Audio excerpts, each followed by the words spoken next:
Hey guys, this is Northville Tech. In this video, we're going to learn how to add a travel notice to independent bank debit card.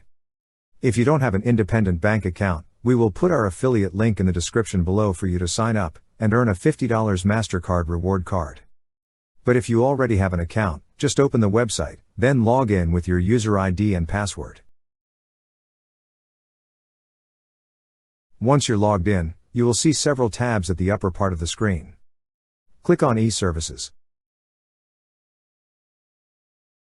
On the drop-down list, you will see an option for Debit Card Travel Notice. Click on Debit Card Travel Notice.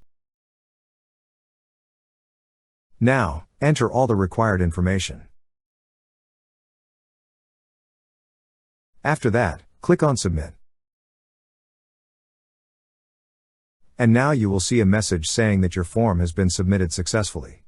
This will be processed within 2 business days. That's how you add a travel notice to independent bank debit card. Thank you so much guys for watching, and if you have not yet subscribed to our YouTube channel, please subscribe to our YouTube channel as we create tech videos related to financial apps almost every day. Also check out our website northvilletech.com for great tech articles, and our recommended resources in the description below for various sign-up bonuses.